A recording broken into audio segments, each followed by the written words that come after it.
Olá, olá, como vai? Tudo ótimo? Vamos estar falando mais uma vez sobre o segredo das Big Six, mais uma Big Six que tem um pensamento estratégico, um posicionamento muito claro, mas ao mesmo tempo envolve muita inovação e tecnologia e que tornou o mercado dela, o negócio dela único no mundo, que antes a gente tinha a referência de uma outra empresa e essas outras empresas, não só essa que eu vou citar, ela depende hoje talvez muito desse mercado, dessa Big Six. A empresa que eu estou falando é a Amazon. Mas antes da gente continuar, curte aqui, compartilha, vamos criar um grande ecossistema de troca de experiência voltado para como agir estrategicamente, como pensar e implementar a estratégia com inovação e inovabilidade dos nossos negócios. Voltando, quando a gente olha para a Amazon, é um exemplo de pensamento estratégico. Qual o segredo de uma empresa como essa, com uma abordagem muito centrada no cliente? Curte aqui e olha um vídeo que eu vou estar compartilhando e depois a gente volta para falar da Amazon. Amazon is the world's biggest retailer, and its CEO Jeff Bezos is the world's richest man, for one very good reason. His company is better than anyone else ever at giving people what they want quickly. Amazon acquired its undisputed status as the heavyweight champion of the retail universe thanks largely to its lightning-fast delivery times. The astonishing feat of ferrying hundreds of millions of items, from guitar strings to saucepans to car parts, directly to your door inside 24 hours is nothing short of a modern logistical miracle. So how does Amazon do it? A super smart army of slave robots, for one. Ingenious, if occasionally unscrupulous, management practices are part of the answer too.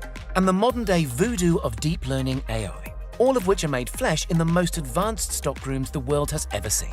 So join us today as we button up our high-vis jacket and journey inside Amazon's smart warehouses. In the year to September 2020, with the global economy in the teeth of coronavirus and the bleakest employment outlook in history, Amazon reported global revenues of little under $350 billion.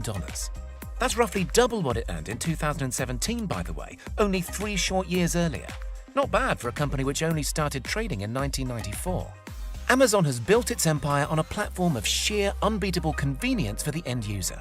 You, the customer, need a product. So you open the app or have a quiet word with Alexa, and next day, hey presto, it's sitting on your doorstep. Moving products from A to B quickly is not easy.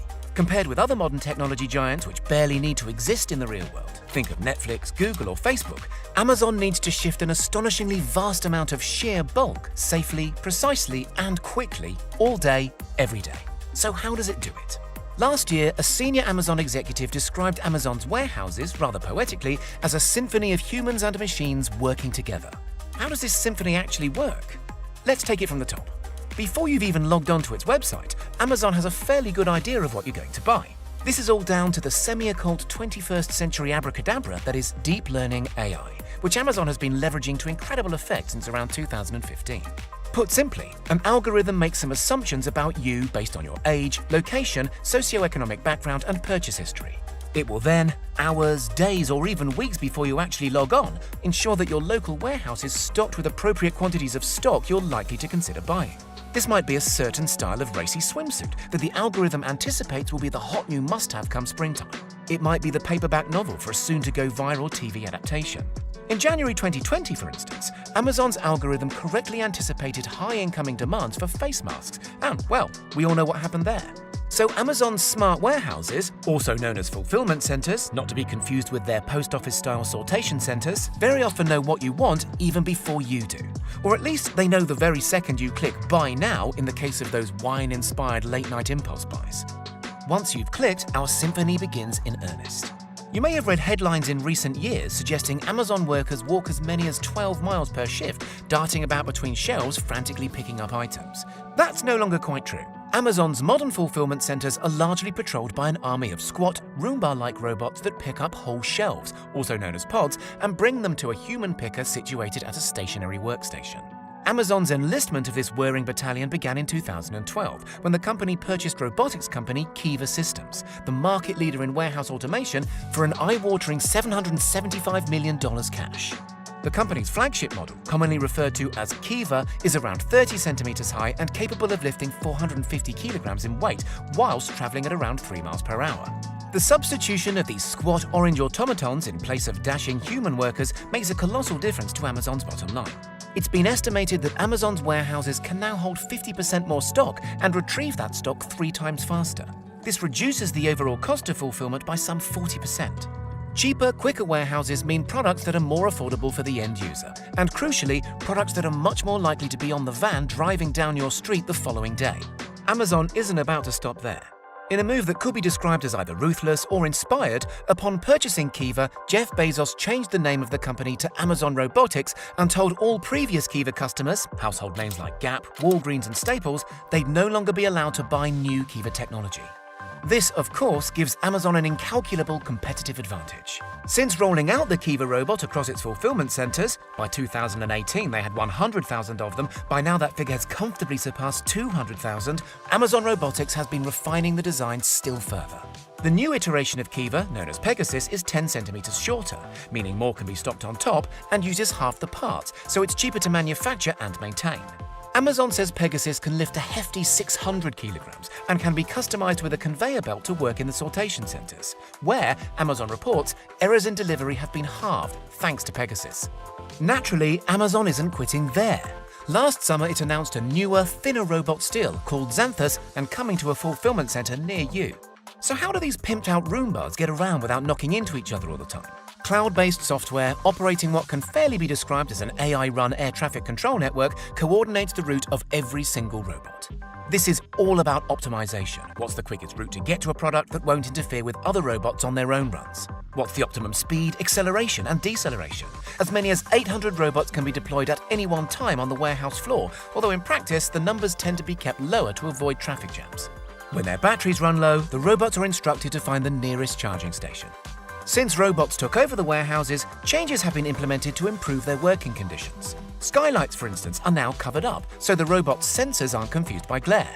Air conditioning units that blow downwards in areas where humans work now blow sideways so as not to topple delicate items from the tops of moving shelves. To navigate, a camera on the robot's undercarriage reads QR codes embedded in the floor, and individual sensors help the robot slow or swerve to avoid obstacles in their paths. Compared with these scurrying warehouse servants, some other robots working at Amazon look almost humdrum and conventional. The so-called Robo-Stow robotic arm, for instance, wouldn't look out of place in an old-school car factory, except it can lift a hefty 1,200 kilograms and manipulate shipping pallets to within 1/10 of a millimeter accuracy. There's also the labeling robots, nicknamed slam machines by human co-workers for their relentlessly percussive racket. These can label up to 1 package every second. And for a hint of what'll happen in the coming years, Amazon recently purchased Canvas Technologies, a firm specializing in autonomous robotic carts. Just picture the most sci-fi drinks trolley you can imagine. Robots, of course, are only part of the story inside Amazon's smart warehouses. Even the company's most fervent futurists admit the notion of complete automation is a decade away, and even then probably won't happen. So what of the human side? Amazon's management techniques, in concert with all that automation, have made the business astonishingly lean and mean by historic standards. In 2016, it was estimated that by bringing everything in-house, as opposed to all the duplication inherent in a standard high street or shopping mall, Amazon requires only half the employees a traditional retailer might, per $10 million in sales. What are all these humans, hundreds of thousands across the world, actually doing then? Well, since Kiva and its robotic heirs took over, there's much less rushing around than there used to be, but there's still plenty of tasks requiring dexterity and problem solving. The 2 most common roles still done by humans are stowing and picking. When goods arrive at the fulfillment centers, they're stowed by humans onto shelves or pods to be collected later by the robots. The pickers then pick the specific item from the shelves when the robots come by, then send it on to be packed. Workers on the picking side are encouraged to work fast in order to maintain their so-called rate. If workers' rate falls below expectations, employees can be disciplined and ultimately sacked. According to one ex-employee, this rate can be challenging to fulfill. 120 items per hour when they started at the company, rising as high as 280 items per hour just 3 years later. Errors are also punished. According to the same ex-employee, workers were once permitted 1 error per 1,000 items, but now they're only allowed 1 per 2,200. The rates only get more challenging during Prime Day when sales on Amazon skyrocket. One way Amazon encourages workers to make rates is through gamification or making the whole thing into a game. So instead of a plain old-fashioned graph telling workers where their productivity stands in relation to the rate, workers instead play and compete on in-house games with names like Pix in Space, Mission Racer, or Castle Crafter. So essentially, the faster and more accurately employees pick stock, the faster their little pixelated car moves around the track. Other incentive schemes, such as in-house currency swag bucks, reward hard work with Amazon-branded merch such as water bottles or t-shirts. Amazon has regularly found itself in the firing line for its intense working practices. According to reports, as many as 14,000 serious injuries occurred at Amazon sites in 2019, a per-employee rate of nearly double the industry standard. Deaths are infrequent, but not unheard of. In the UK alone, during the 3 years to 2018, ambulances were called to Amazon warehouses 600 times.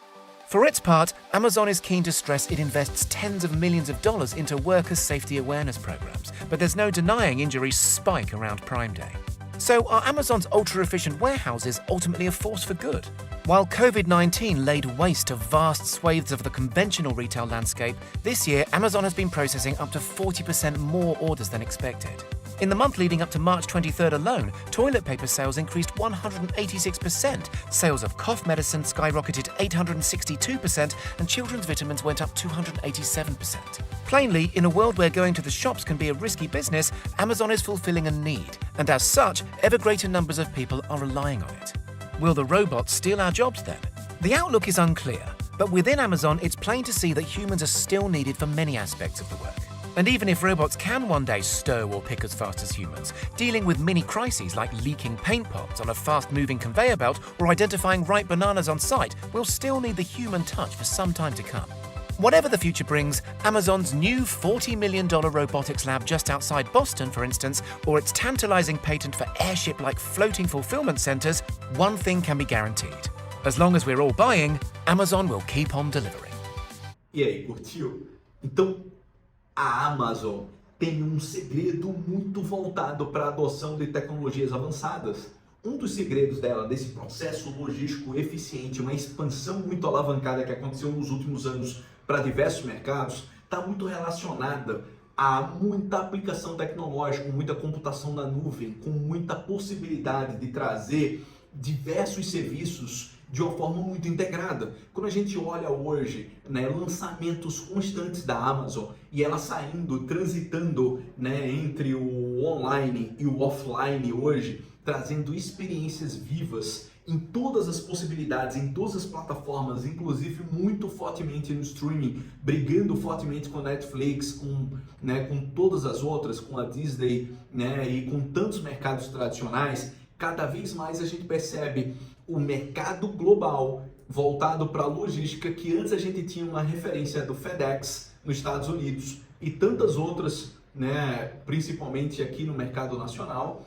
Agora a gente depende e olha a Amazon como essa grande empresa global que é uma referência em tornar o nosso negócio, o nosso serviço cada vez mais web service, digamos assim, cada vez mais relacionado a uma implementação com omnicanalidade voltada a uma integração do online com o offline. Então a Amazon trouxe para a nossa vida uma outra percepção. Quando a gente olha que os mercados globais, principalmente quando a gente olha os Estados Unidos, em que o comportamento de consumo, ela foi responsável por mudar o comportamento de consumo de diversos consumidores, mas grandemente voltado para um consumo excessivo que a gente tinha em supermercado. Hoje a gente consegue ter isso muito no online e no offline transitando muito bem.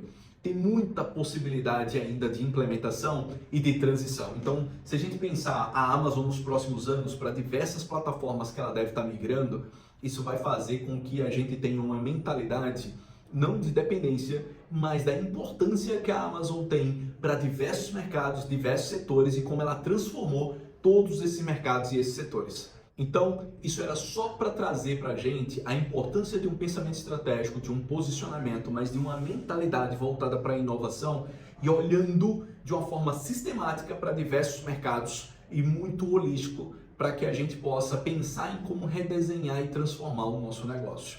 É isso, um forte abraço e até o próximo vídeo. Tchau, tchau.